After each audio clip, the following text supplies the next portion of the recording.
stop explaining yourself.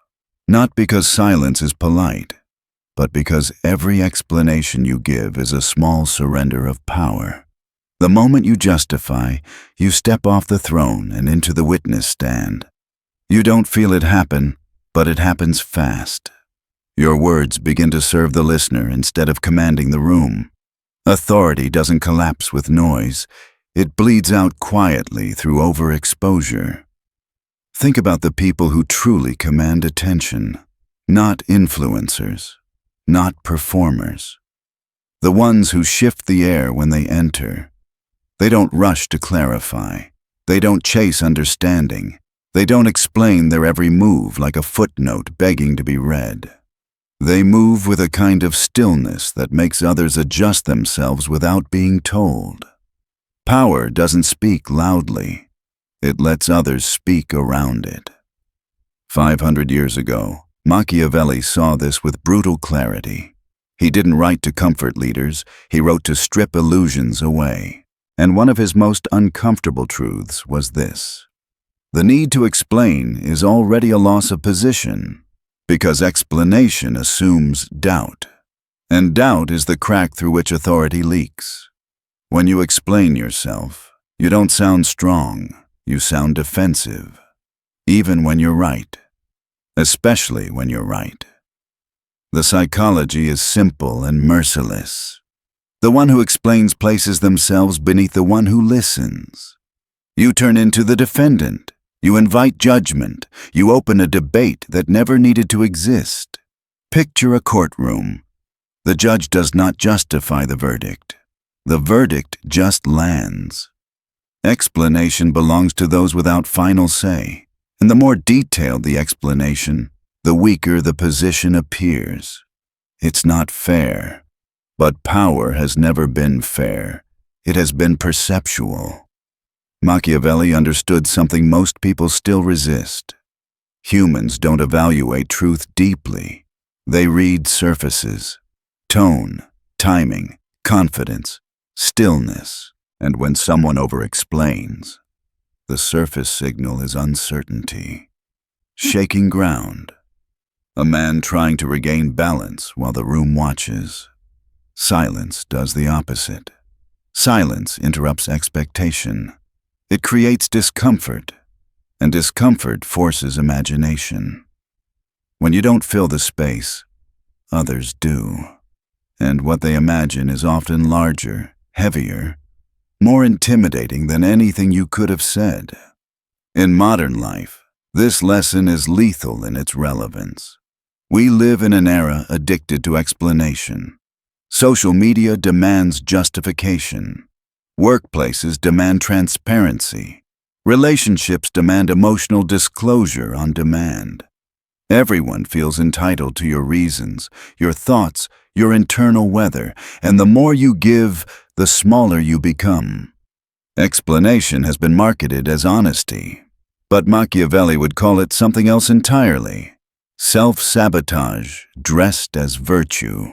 This isn't about being rude. It's not about cruelty. It's about protecting your authority from erosion. Because when you stop explaining yourself, something strange happens. People listen more carefully. They choose their words. They hesitate before crossing lines they used to step over casually. You become harder to read, harder to manipulate, harder to challenge. That's where real power begins.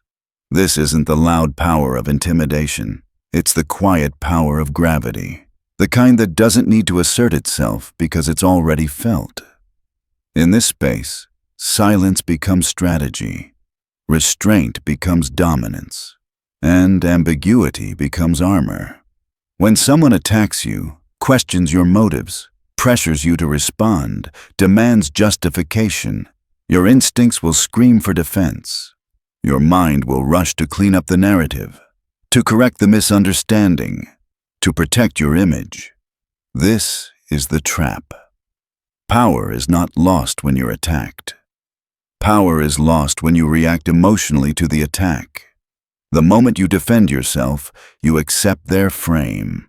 You agree, without saying it, that they have the right to judge you. The conversation shifts.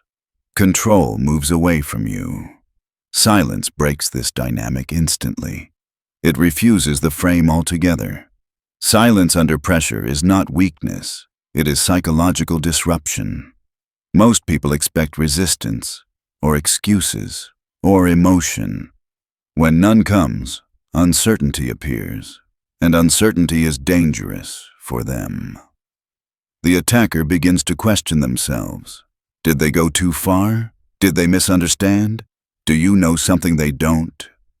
That hesitation is where power quietly returns to you. But silence is not emptiness.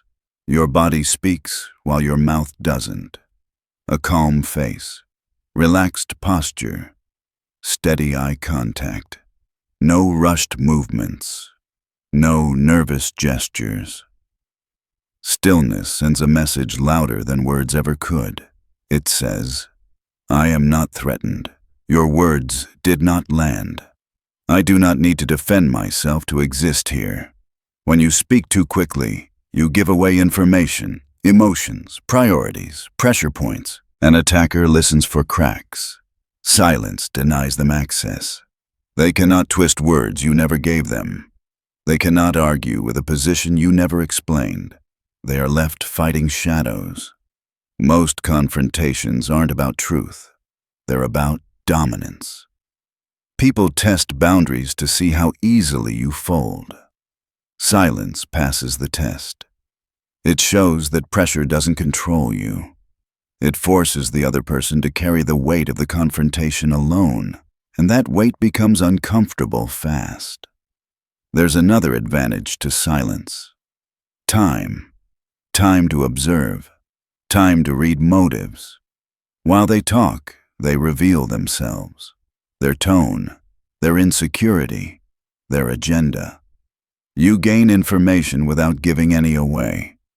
Eventually, most attackers overextend. They talk too much. They expose emotion. They contradict themselves. At that point, you're no longer reacting. You're choosing if you even respond at all. And often, the strongest move is to say nothing. The louder they get, the calmer you appear. And in the eyes of observers, that contrast decides who holds authority. Silence turns the attack into a one-sided performance. You don't need to win the argument. You just need to remain standing while they exhaust themselves. This is the first door. Walk through it, and your relationship with power begins to change.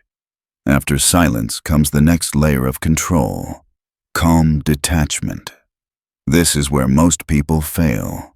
They can stay quiet for a moment, but inside they're burning. They want to be understood. They want to correct the record. They want emotional relief. Calm detachment is not about pretending you don't care. It's about refusing to let others see what affects you. Machiavelli understood a ruthless truth about human behavior. The moment your emotions are visible, they become leverage. Panic tells others where to push. Anger tells them what triggers you. Insecurity tells them where you doubt yourself. Most people don't lose authority because they're wrong. They lose it because they look shaken. You've seen this before. A voice that tightens. A posture that stiffens. Words that come faster and sharper. These micro-signals announce that the challenge has landed. And once it has landed, the other person knows they're inside your defenses. Calm detachment shuts the door completely. It creates the impression that nothing external has the power to disturb your internal state. You're not denying what's happening. You're standing outside of it. When you respond with calm detachment, you don't argue accusations directly. You don't rush to clarify motives. You acknowledge without owning. A short, neutral response keeps you centered while pushing the burden back onto the other person. You are no longer inside their narrative. You're observing it. This position feels deeply unsettling to people who expect emotional engagement. Attacks feed on reaction. Without reaction, they starve. The other person begins to escalate, repeat themselves, or seek validation from others. And every one of these moves makes them appear reactive while you remain grounded. Observers instinctively side with the person who looks in control. They may not articulate it, but they feel it. Humans are drawn to emotional stability, the way iron is drawn to a magnet. Calm detachment signals higher status because it suggests self-containment. You are not dependent on the interaction to feel whole. There's also a long-term advantage here. Emotional reactions linger in memory. People remember who lost control. They remember who looked rattled. Detachment leaves no such residue. It allows you to exit the interaction cleanly, without having exposed anything personal or strategic. This is why detachment feels counterintuitive. Humans are wired to mirror emotion. Aggression invites aggression. Panic invites panic. Detachment breaks the mirror. It creates emotional dissonance. The other person feels exposed while you remain opaque. But detachment requires discipline. It means resisting the urge to correct misunderstandings immediately. It means allowing others to sit with their assumptions. This is uncomfortable, especially if you've built your identity around being reasonable, fair, or understood. But approval is not power. Stability is. Detached responses also preserve flexibility. When you explain yourself under pressure, you lock yourself into positions that can be used against you later. Detachment keeps doors open.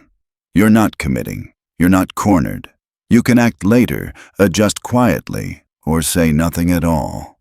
Over time, people learn something about you. They learn that emotional manipulation doesn't work, that pressure doesn't extract explanations, that you cannot be easily provoked. This reputation alone reduces future challenges. Calm detachment sends a message without speaking it. I am centered. I am self-contained. I am not moved by noise.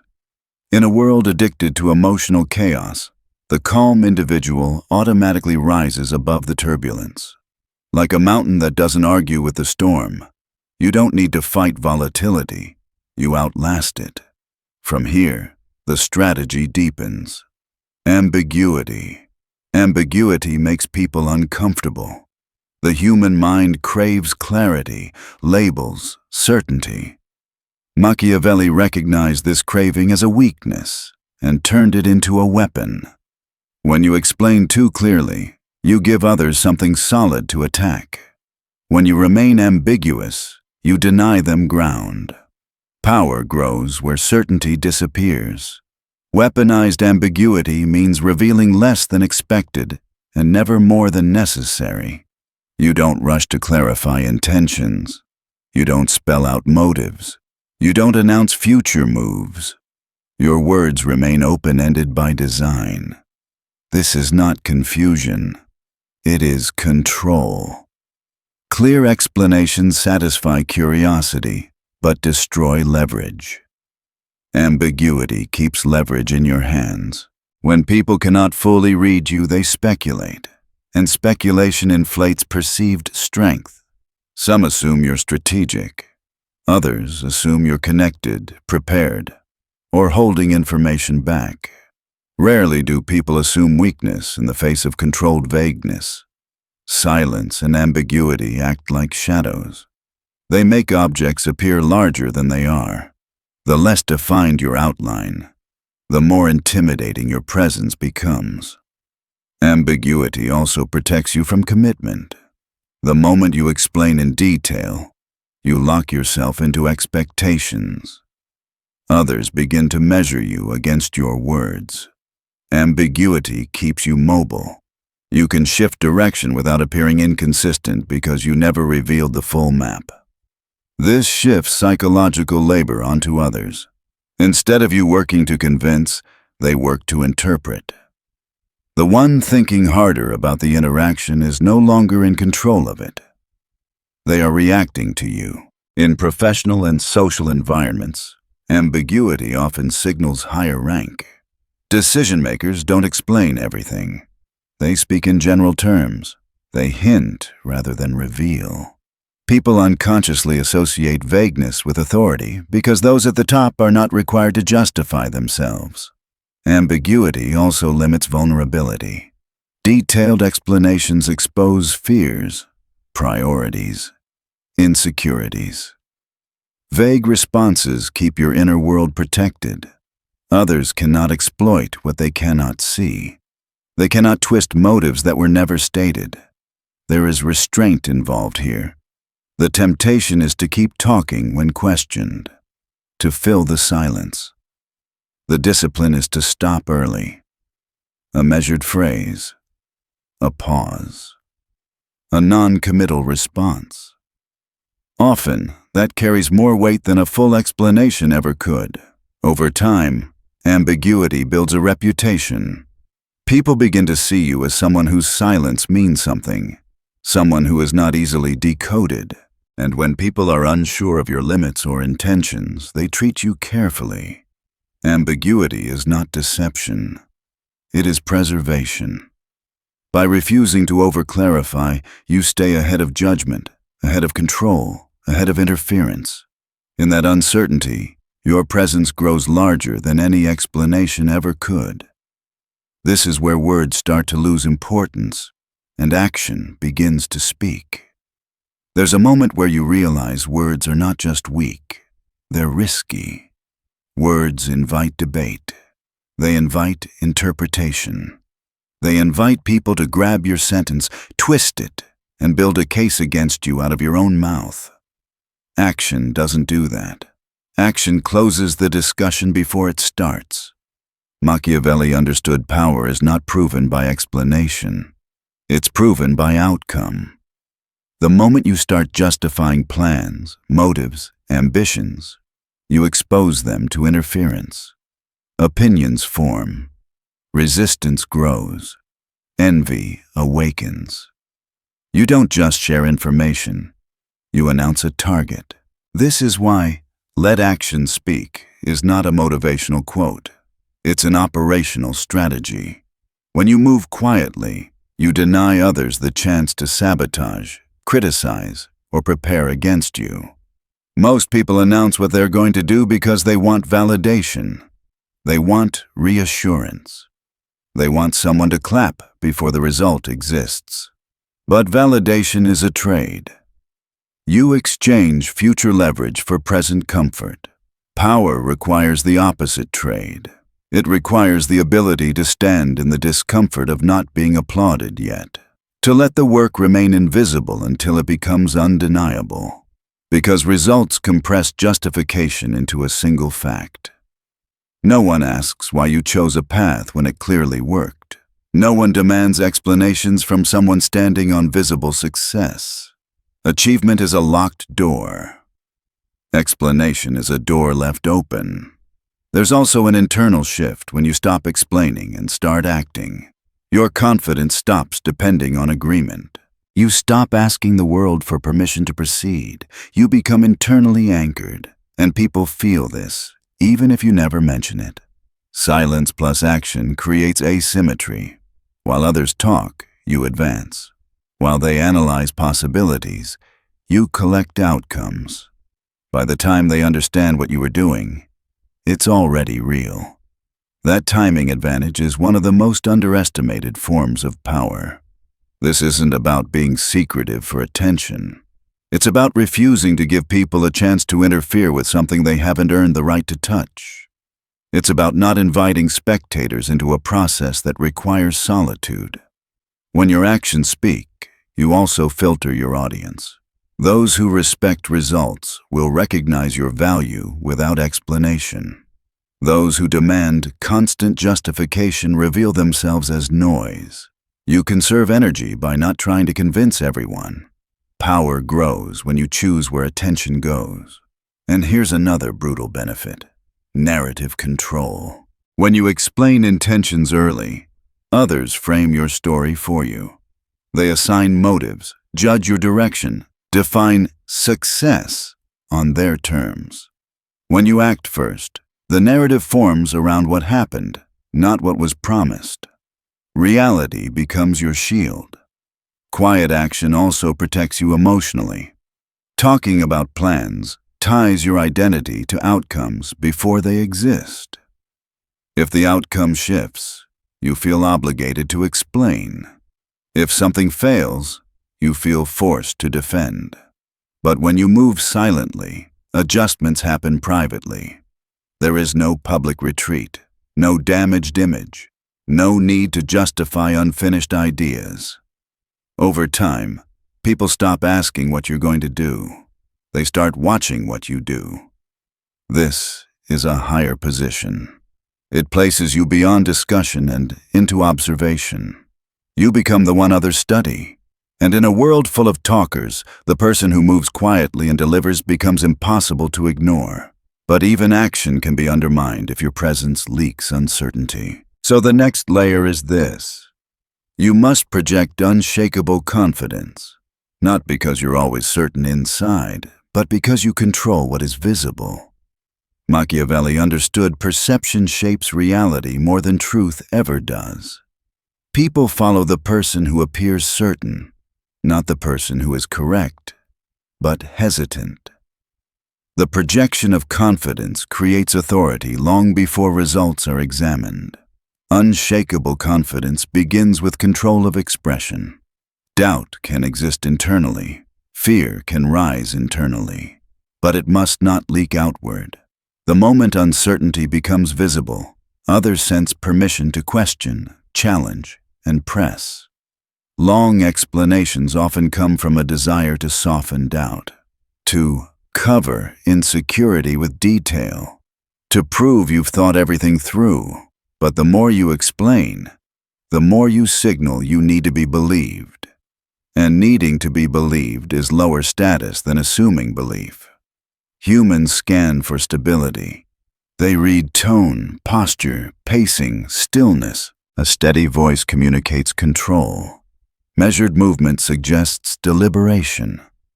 Calm breathing signals dominance over emotion. None of this requires charisma. It requires restraint. Restraint is the foundation of projected confidence. And projected confidence changes how people interpret everything you do. Confident individuals are forgiven faster. Their errors are seen as calculated risks rather than incompetence. The exact same mistake judged under visible doubt looks reckless. Confidence reframes perception without changing facts. And here's a detail most people miss. Confidence does not rush to resolve tension. When challenged, the instinct is to clarify, overcorrect, and explain every detail to regain control. This backfires. Overcorrection signals insecurity. True confidence allows tension to exist without filling it with justification. It holds the space like a weapon. This also shapes future interactions. People remember who stood firm, who did not bend, who did not scramble for approval. Over time, fewer challenges arise because expectations change. You become known as someone who does not waver or over-explain. And if you're thinking, but isn't that arrogance? No. Arrogance seeks attention. Confidence does not. Arrogance reacts. Confidence observes. The difference is felt immediately. Maintaining this presence requires discipline. You must tolerate misunderstanding. You must resist the urge to convince. You must let people sit with incomplete information. That discomfort is the price of authority. Now, once your silence is stable, your actions are decisive, and your confidence is projected, there's one more move that multiplies all of it. Strategic pauses. Because speed under pressure is often mistaken for intelligence. But in reality, speed often signals loss of control. Power moves at its own pace, and whoever controls the rhythm controls the exchange. When you answer immediately, you appear reactive. It looks like the question pulled something out of you.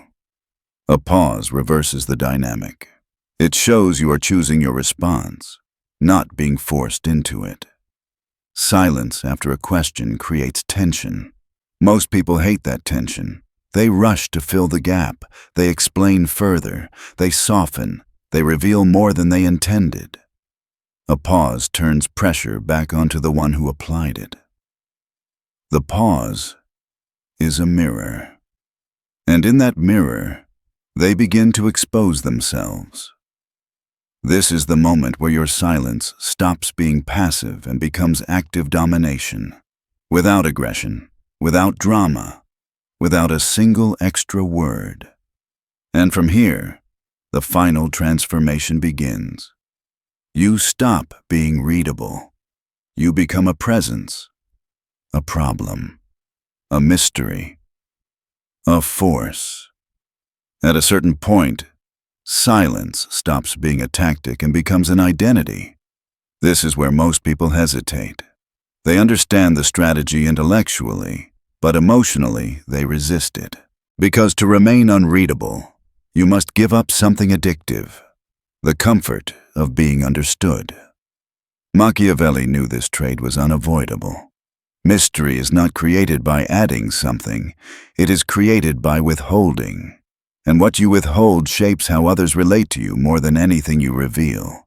When everything about you is visible, your thoughts, your motives, your next move, you become manageable, predictable, easy to place, easy to use. But when parts of you remain unseen, people slow down around you. They listen more carefully. They hesitate before crossing lines. Uncertainty raises the perceived cost of disrespect. This is the power of a mysterious persona. It does not mean acting strange. It does not mean lying. It means controlling access. You decide what others know, when they know it, and how much they receive. Most people overshare because they want connection. They want validation. They want to feel safe by being transparent. But power is built on selective revelation, not openness. A mysterious presence changes the temperature of interactions. Questions become softer. Assumptions become cautious.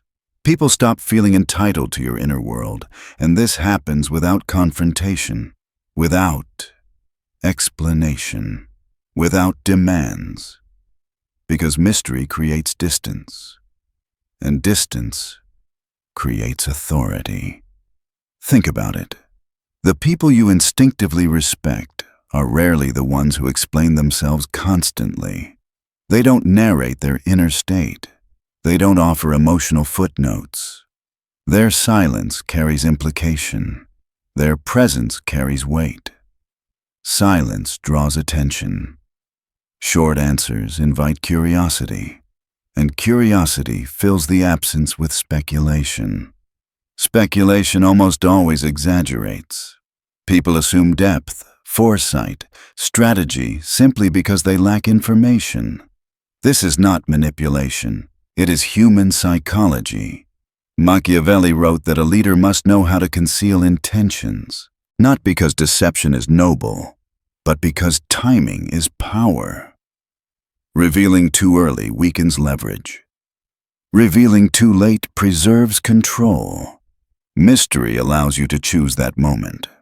A mysterious persona also protects your intentions. When others don't know what drives you, they cannot manipulate your incentives. When they can't predict your next move, they can't prepare against you.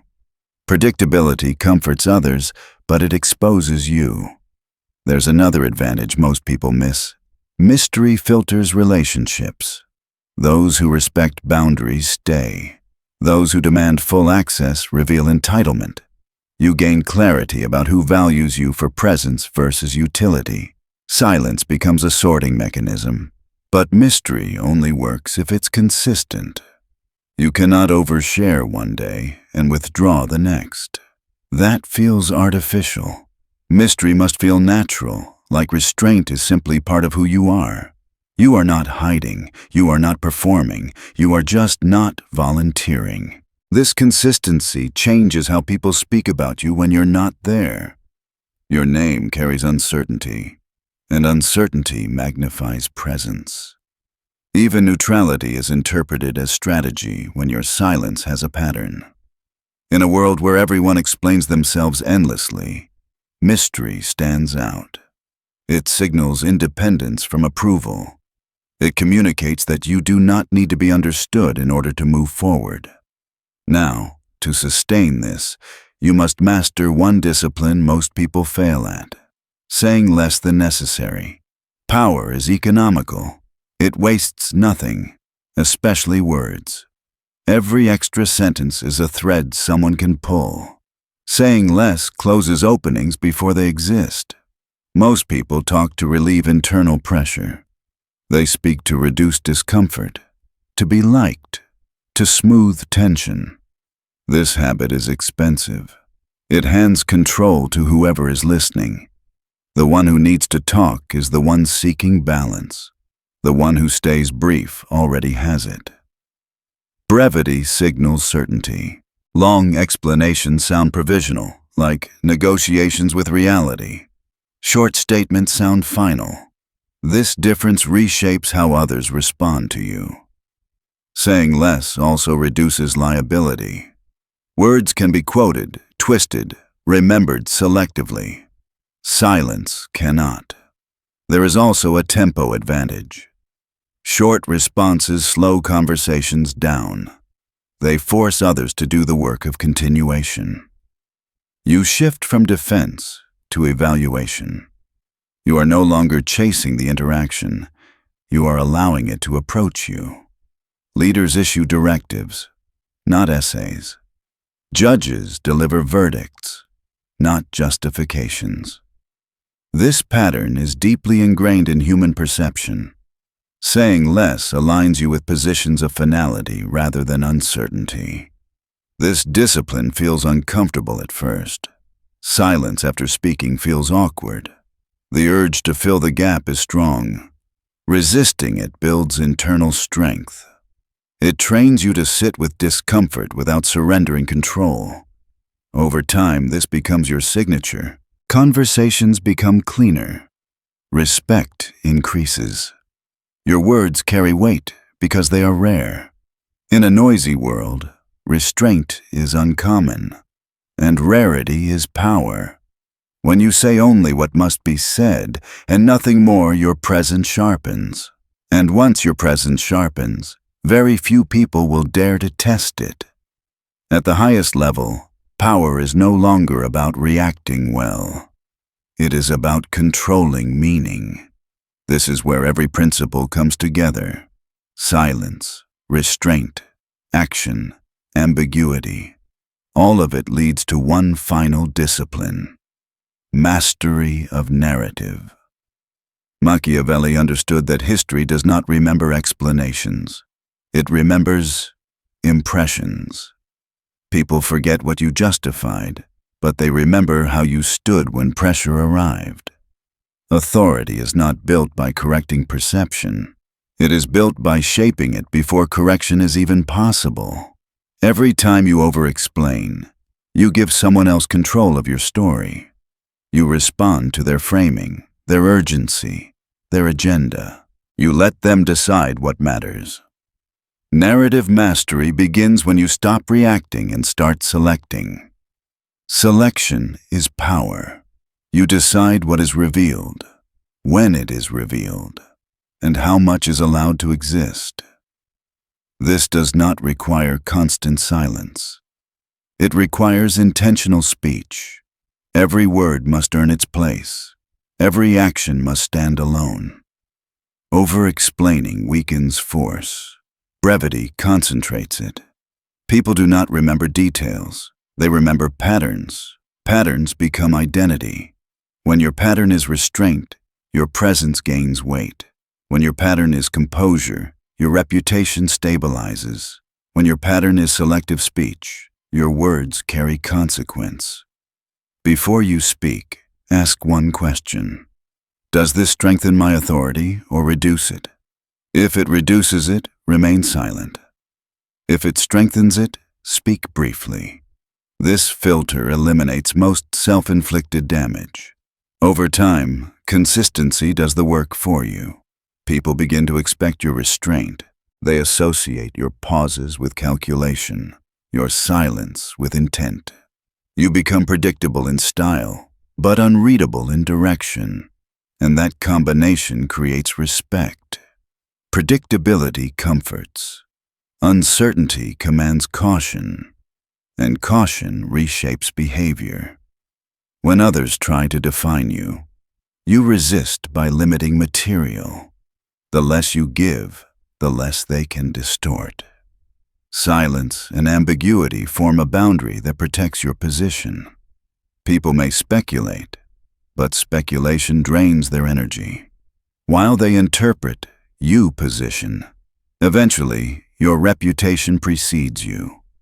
Challenges diminish, not because you demanded authority, but because people learned you do not bend, clarify, or expose yourself under pressure. You stop managing perception moment by moment. You allow it to form naturally. This reduces internal tension. Reduced tension sharpens composure. Composure reinforces authority. At this level, you no longer defend yourself. Defense implies vulnerability. You guide perception through presence, timing, and restraint. Your narrative is no longer spoken. It is observed. This is modern Machiavellian power quiet, disciplined, untouchable. The moment you over-explain, you shrink. The moment you choose silence, brevity, and deliberate action, you rise. And once you control the narrative, authority no longer needs to be claimed. It is felt.